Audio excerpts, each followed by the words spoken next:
Hey everyone, welcome back, and today let's solve Leetcode problem 3160 titled Find the Number of Distinct Colors Among the Balls.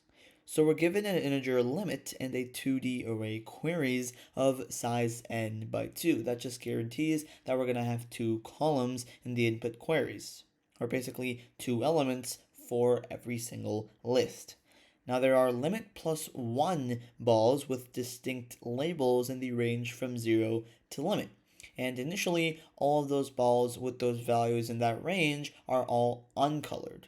And for every query in our input array queries that is in the form or of the form a list x and y, two values, we have to mark the ball x or with the value x with the color y, right? And after we kind of process and apply each query or each operation, we need to then find the number of distinct colors among all the balls and effectively just return an array result of size length n, basically again, and it's going to be our dimensions as same size as queries, right? And effectively, result at index I is going to denote the number of distinct colors after the ith query. Hence the reason why our output is going to be the same length as our input queries, right? Because we answer each query with exactly one output.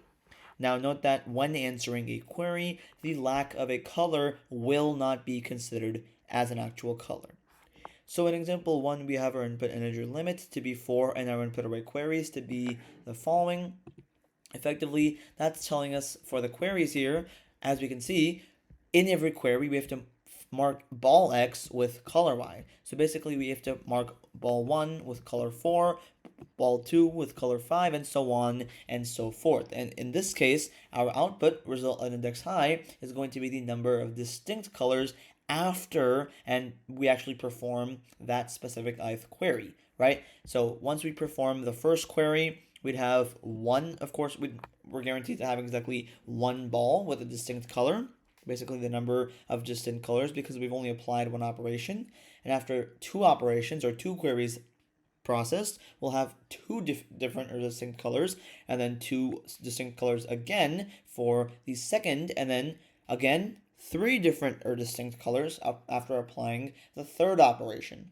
Right, now let's go ahead and go a little bit deeper into why that really is. First of all, when we complete the 0th or very initial query or operation, we'd color the first ball right here, ball 1, with a color of 4. Keep in mind x and y are basically equal to 1 and 4 respectively.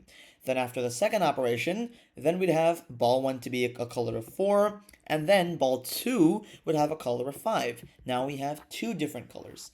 But after, the reason why 2 stays the same for the third operation as well, because after our second query, or rather third query, we should say, technically because it's 0 index, we have 1, but we're repainting it to now be a ball color of 3.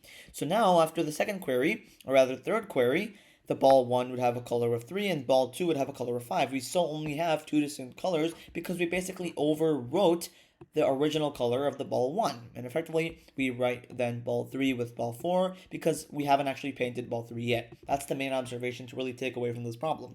If we haven't seen the ball yet, that means it is actually forming a new color after applying that specific ith query, right?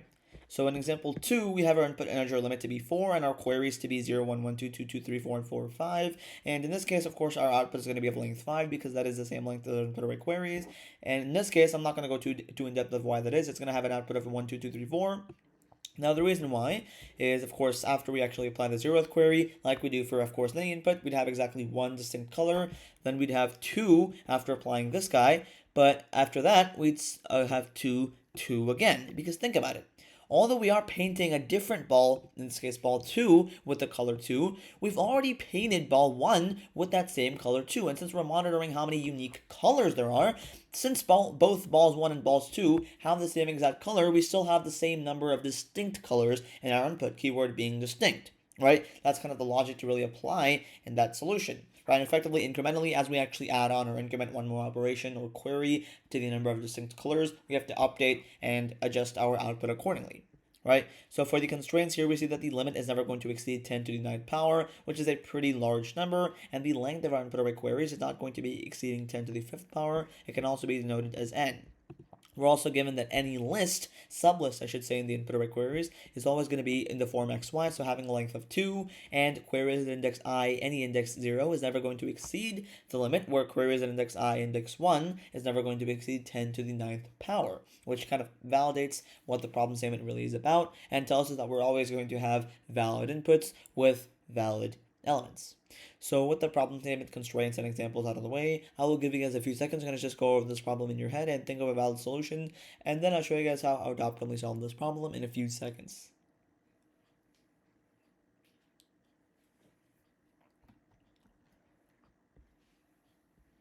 Okay, so kind of going back to our solution, or rather our examples here, and how we kind of talked about the important things to note here, how will that help us lead to our solution? Well, think about it.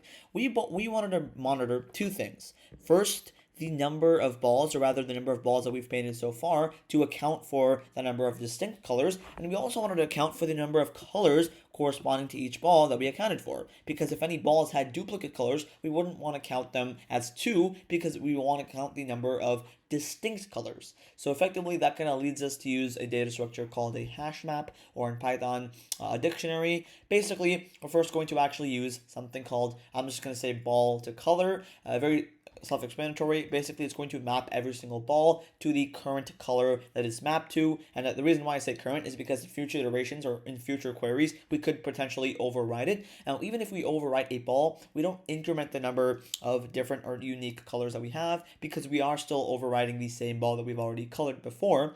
And then we have to also have a color count hash map. It's still going to be in the form of a dictionary data structure, but in this case, it's going to keep track of the count of balls for each color that we actually paint. Right? So, on a high level rundown, how is our solution actually going to work? First of all, we're going to actually initialize or create those empty dictionaries, ball to color and color count, to record the current color of each ball and the count of balls for each color that we paint or use, respectively. And we're also going to initialize our result empty list, right? That's going to be what we effectively return. And as you may imagine, it's basically going to be a resulting answer list that's going to store the number of distinct colors after each query. Now, for the actual processing of the queries, because that's exactly the whole point of them, basically for every single query, let's just say xy, like the problem told us in the input.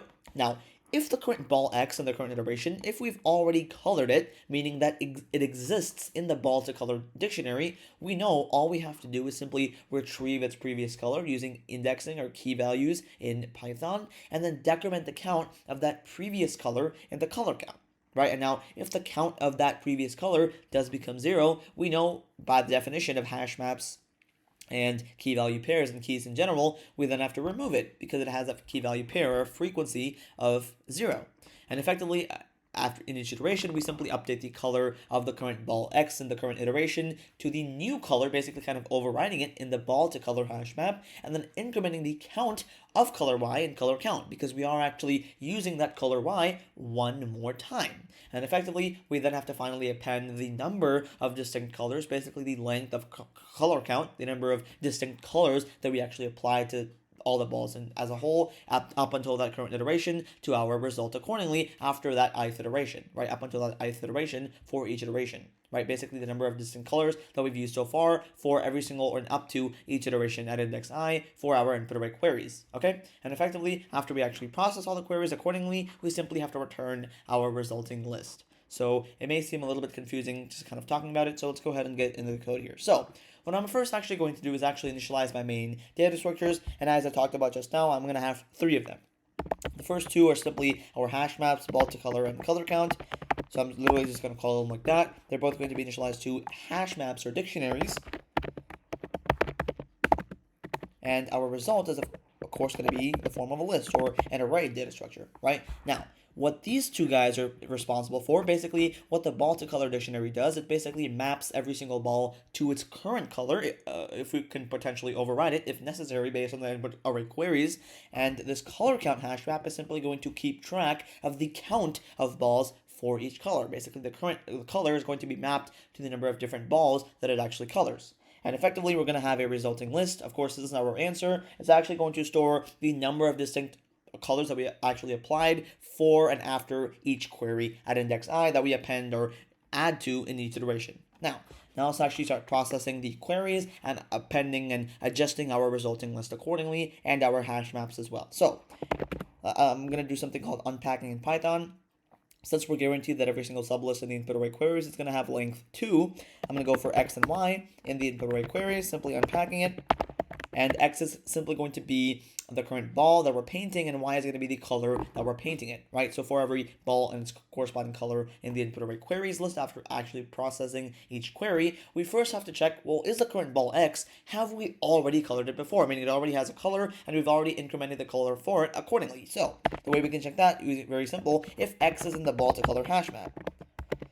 Now this is where I really appreciate hash maps and hash sets. Hash maps do actually have a big O of 1 or a constant time lookup and insertion time. So this is actually a constant time operation. Very helpful to know. Here we're simply checking, okay, is the current ball x, is it already present or in the ball to color dictionary? If it is, that means we've already colored it before. And if that is the case, and we've already accounted for the color that we're using and incremented our color before using that ball x, well then we have to actually handle that previously colored ball x. And the way we can do that is first get the previous color, basically its previous color. It's going to be ball to color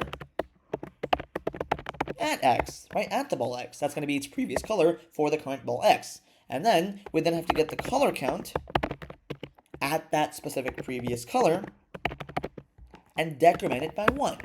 And then now the actual popping off check, once we've actually decremented the previous color's frequency by 1, what if it's actually 0? Meaning, what if we actually don't have any more of these colors after decrementing it? So if color count, a simple way to check that, at prev color, after decrementing it by 1, if it actually does have a frequency of 0, we know we don't care about it anymore, it's not a useful key, and we're just going to pop it. Or in this case, in the context of hash maps, we're going to delete it as a key using the del keyword, color count, at the previous color.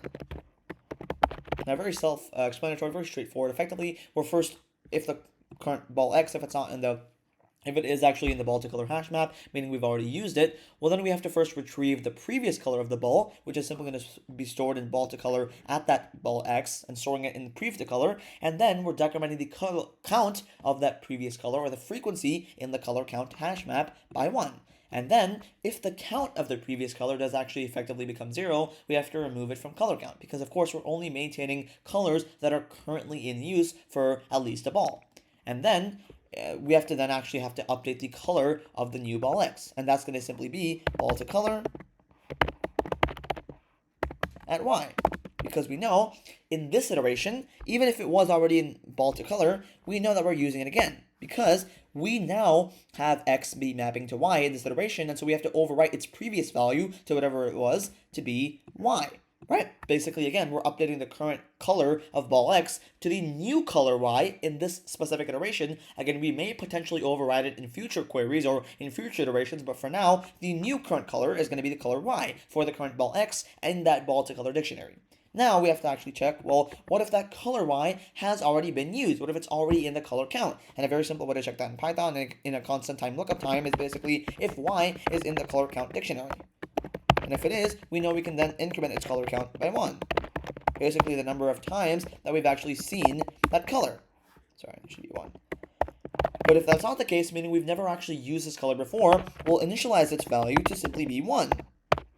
Initialize it as a key in the hash map and set it equal to 1. Because of course this is the first time that we're using it, it has a frequency of 1. So basically we're checking if the new color y that we're actually applying to the current ball x, if it's already in the color count. If it is, we simply increment its count by 1 because we've used it one more time. But if it isn't, we have to actually add it as a new key, basically adding that new color y to the color count hash map as a key, and it's going to have an initial starting count or frequency of 1 in this current iteration. Okay? And effectively, once we're done with all of that, we then have to then basically append to our result whatever the length of the color count is in this iteration. Because again, color count is going to store the number of distinct colors, right? That's going to be the number of distinct colors that we're applying to at least one ball currently up until this iteration of our input array queries to some number of balls, at least one, right? And that the length of the color count is going to be basically the number of balls that we're actually using in the color count hash map, and that's also going to be the number of balls that we're currently applying to at least one ball, rather the number of colors that we're currently applying to at least one ball in this or up until this iteration. So the length of the color count is going to be the current number of distinct colors that we're actually applying to at least one different ball, and we're appending that result to the resulting list. Because again, we're literally just having to answer our queries where a result at index I in each iteration is going to denote the number of distinct colors, the number of that after the ith query or after the ith operation and up until that specific operation. Effectively, once we actually process every single x and y ball and color list or sublist in the input queries in each iteration, we simply have to return our result, because keep in mind we're appending one value to our result in each iteration, so we're going to have exactly n iterations where n is simply the length of our input array queries, and so our result is also going to be the length of our input array queries of length n, and after we actually process all the queries, we simply return the result list. This is our answer because it would actually contain the number of distinct colors after each query, right? So if we were to submit this, this would actually be accepted, and this would be a valid solution. Okay, let's see what I did wrong here. Sorry, this should be previous color, not previous count. Sorry about that, guys. Now this should be accepted, and now this should be a valid solution, unless I made another simple mistake here. But as you can see, this really is just about as efficient as you can really get it to be. So, to kind of reiterate what our code does as a whole, effectively, we're basically processing each query to actually update the color of a specified ball, and also maintaining a record of the number of distinct colors that we actually have present in our color count hash map for at least one ball after each operation or after each query. And effectively, by using both of our two dictionaries for the number of colors that we're using distinctly and the number of balls that have a color overriding it potentially in each iteration, we're always making sure that both the current color of each ball and the count of each color currently are always being tracked in each iteration accurately. And it is very efficient because it does actually allow us to have quick updates and quick retrievals and even quick lookup times using these hash maps with big O of 1 lookup and insertion times, and it is actually always going to have an optimal performance even if we do have a large number of queries. In this case we do, it is actually up to 10 to the 9th power, or rather 10 to the 5th power.